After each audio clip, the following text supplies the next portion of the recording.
Sabbatai Zevi declared himself to be the Jewish Messiah in the year 1666. This false Messiah led the largest Messiah movement in Jewish history and attracted more than half the population of European Jews. How did he do it? By promising to return the Jews to their ancestral homeland in Palestine. Sabbatai Zevi made everything that was holy unholy. He rejected the rules of the Jewish holy books and every standard of Jewish decency. There would be no more guilt or sin or right or wrong. No more sexual taboos, no more 10 Commandments, no more fasting. Instead, there would be feasting. Sabbatai Zevi's immoral leadership finally fell from grace when the Sultan of Turkey threatened him with torture unless he converted to Islam. Sabbatai converted to Islam, but he brought his infectious evil theology with him. 1 century later, Jacob Frank proclaimed himself to be the reincarnation of Sabbatai Zevi and the living Messiah for all Jews. Not even Sabbatai Zevi was as evil as Jacob Frank and his disciples. Jacob Frank rejected traditional Judaism. He reversed the truth and told his followers, since we can't all be saints, let's all be sinners. The best way to imitate God, said Frank, is to cross every boundary, transgress every taboo, and mix, as God did, the sacred with the profane. Orgies, incest, rape, and sexual intercourse with children, including sodomy on young boys, were no longer sinful.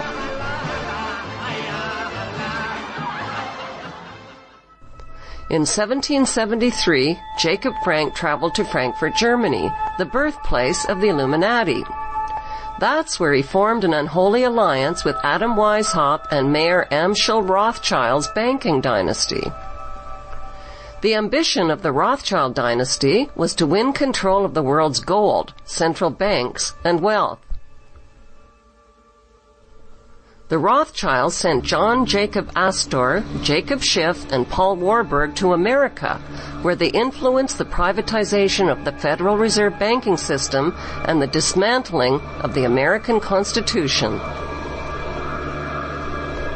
The goal of Weishaupt and the Jesuits was to take control of the Vatican and its hierarchy of Catholic clergy. Weishaupt formed the Order of the Illuminati and infiltrated the Freemasonic lodges with his doctrine until every Masonic lodge in every nation accepted it. The Frankist goal was the destruction and replacement of Jewish ethics with a satanic religion based on the exact opposite of Jewish teachings. When this unholy alliance of conscienceless men was seeded, a cancerous war against humanity erupted. With Rothschild financing, Jacob Frank became fabulously wealthy and was put in charge of spreading a Luciferian theology that would be the hidden hand behind future wars and revolutions. Jacob Frank's followers were called Sabbatian Frankists. They practiced witchcraft and occult rituals, including animal and human sacrifices.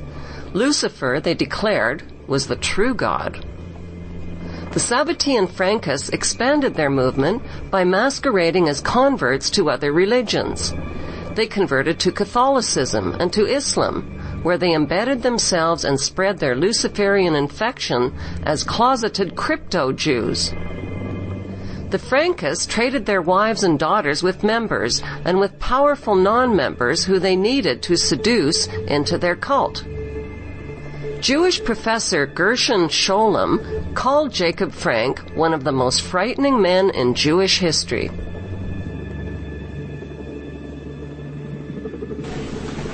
By 1776, Orthodox Jewish rabbis and leaders rejected Jacob Frank and the pagan invasion of evil that took hold in 18th century Europe. They declared Jacob Frank and his Luciferian followers to be heretics. Jewish author and historian Dr. Henry Makow has thoroughly researched the Sabbatian Frankist movement. The Sabbatian Frankists were out and out Satanists. They believe that they have to defy any kind of natural morality, defy any kind of natural law, defy God, and they actually indulge in every kind of depravity as a form of worship, because they worship Satan. And they promoted promiscuity, and that's where our promiscuity today comes from. It's 200 or 300 years old. There's nothing new or avant-garde about it. They promoted incest. They promoted pedophilia and every kind of sexual depravity. America's Zionist-owned media falsely reported that Iran's President Ahmadinejad threatened to wipe Israel off the map. This was a mistranslation. What the president of Iran really said is that Israel is occupying Palestine and has no legitimacy on the world map. Traditional Torah Jews and rabbis agree with him. There is speculation that the revolutionary document called the Protocols of Zion is a secret Sabbatian Frankist document. This document embodies 24 protocols which map out a detailed Zionist plan for global control. The protocols, written in the late 1700s, describe in precise detail the world domination plan that is unfolding today. Rabbi Marvin Antelman charges that the world today is ruled by a Sabbatian Frankist satanic cult that has conspired with the Illuminati to destroy all religions and fuse all nations into one. I have joining me today Dr. and Rabbi Marvin Antelman. Welcome to the show, Rabbi. Thank you very much for having me here. First of all, let me say this. There are a lot of conspiracy theories out there. I'm not interested in theories. I'm interested in facts. So the scholarship over the years that I've utilized are sources that are impeccable. A man by the name of Shabbatai Tzvi, who was born in 1626 and died in 1676, came along and said, I am the Messiah. And he had a tremendous following. When it was realized that his following was so great, there would be problems, the Sultan gave Shabbatai a choice. Either you die or convert to Islam. So he converted. Now, there were about 1 million followers prior to the conversion. When the conversion happened, then there was disillusionment among the Jews. But there were some diehard people who set up different cults of Shabbatai Tzvi. And the worst one of them was called the Domeh, which was a secret organization. And the Domeh was based in Turkey and in Salonika, and the Domeh gave rise to these terrible orgies that went on, which became part of the immorality theology of Shabbatai Tzvi, corrupted later on. He apostatized himself 10 years before his death. So when he died in 1676, he had these cults doing all kinds of evil. And the reason that these followers of Shabbatai Tzvi were doing evil was because what? Here's the thing. The Talmud says that the Messiah would come when everybody's good or everybody's bad. There is such a saying in the Talmud. So the Sabbatian said like this, it's impossible for everybody to be good, it's easy to be bad. So they turned around the Torah and they said if you do an evil deed, then you will use up the energy of the universe, and it'll collapse, and you'll force the Messiah to come because you will have used up all the evil in the world. So whenever they engage in an orgy, they would make a bracha, and every day they would figure out a way to do as many sins as possible. Like if you eat chaylev, you're chayav karet. In other words, if you eat fat, according to the Torah, you're to be excommunicated from your people. So they would eat fat that was prohibited, non-kosher fat, from a kosher animal, which is chaylev, which is in that category, like eating blood from a kosher animal. So they would dafka do the opposite. They do the opposite. In order to hasten the coming of the Messiah. After Shabbatai Tzvi died, one of the most powerful Sabbatian cults, as they were called, was a transformation of the Domeh, the most extreme cult, to Europe through an insidious person by the name of Jacob Frank. He died in 1791. Now the Frankists started to spread and take over entire communities and make them satanic. And you can actually trace a line historically, which I do in my book, to the CFR from Shabtai Tzvi, and another organization called the Illuminati, which was founded in 1776 by Adam Weishaupt. And they were involved also in the French Revolution, which is also well documented. So what you're saying is that there really does exist a new world order, that it's not a conspiracy theory, it's a conspiracy. Right, and Professor Katz wrote a book called The Jews and Freemasonry, which gives a history of the interface between Jews and some of the cults that derived out of Shabtai Tzvi. But the next big cult that came from Shabtai Tzvi after the Domeh organization, which was in Turkey, the next big cult were the Frankists, as I mentioned with Jacob Frank. So Jacob Frank, the Vad Arba Ratzah, the Council of Four Lands, wanted to deal with Frank, and they decided to have a big excommunication on the 20th of Sivan 250 years ago. And there, they made the following rulings. They said everybody that is a Frankist is to be excommunicated. From the Jewish people. From the Jewish people. Bastards to the 10th generation, is what it said. And they prohibited people, because the Frankists were into Kabbalah, they prohibited the study of Kabbalah until you were 30 or 40 years old and you had a belly full, as they said, full of Talmud. Only then could you study the Kabbalah. Right.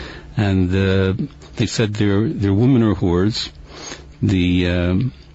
And they're hereby excommunicated from our people to the 10th generation. This is what the Council of Four Lands labeled the Frankists, right, because they so deviated from Judaism and all that Judaism holds to be true and righteous. These people went off and made basically their own deformed religion, and so the Jews wanted nothing to do with them. They kicked them out. That is correct. Okay. Are there non-Jews that joined this Sabbatian cult?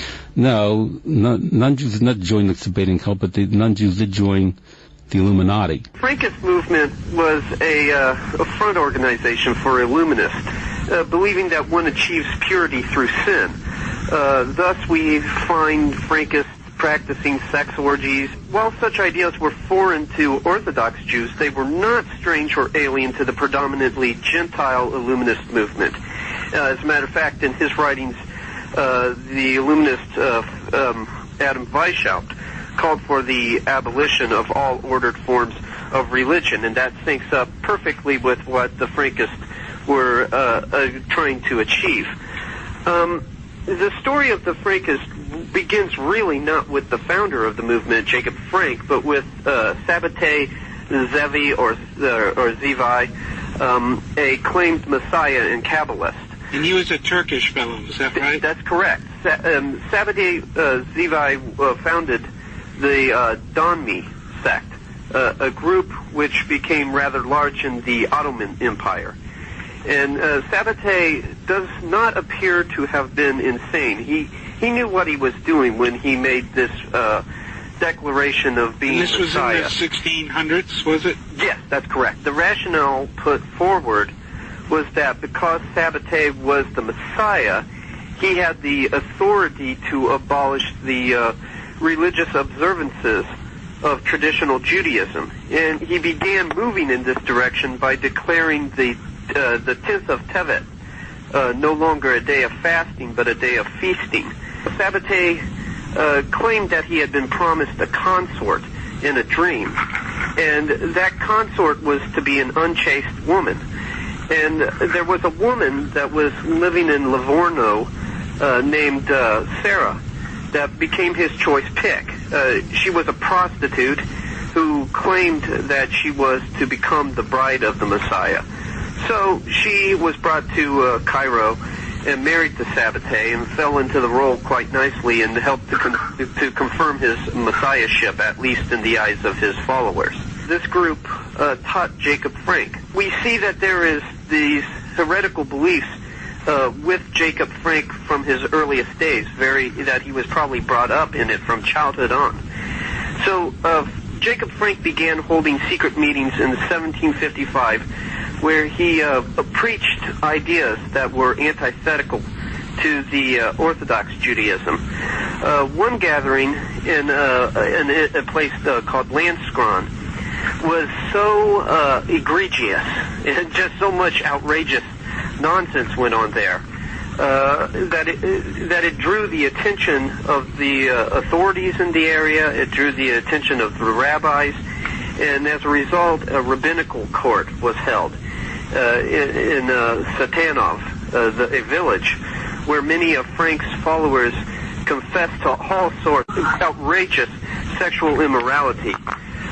Frank had to leave Podolia in, I believe it was 1756, because of the mixing of sex orgies with religion. And Jacob Frank would declare himself to be a direct successor to Sabbatai Zevi. And he would tell his followers to convert to Christianity as a kind of a phase, a transitional kind of phase, to the future religion, which was supposed to be a Messianic religion, with, of course, Jacob Frank sitting at the forefront of it. Right, now there was a huge amount of occultism and Kabbalism, and you said Masonicism within Frankist cult. That's correct. Today, royals, politicians, banksters, and businessmen form the inner circle of the Sabbatian Frankist elite. They live secret, two-faced lives, sometimes posing as religious Jews or Christians or Islamists. Modern Zionism is rooted in the unholy alliance of Frank, Weishaupt, and Rothschild. It has infiltrated world religions, taken over Freemasonry, engineered wars and revolutions, and turned nations and citizens into their debt slaves worldwide. Unfortunately, Muslims, Christians, and Jews do not recognize their common enemy because that enemy is invisible. It hides within their own religions. The enemy also hides within the activist community. It finances big-budget documentaries and movements. The end game is to sell a divisive, anti-capitalist, atheistic message and deliver trusting followers right into the lap of a communist New World Order.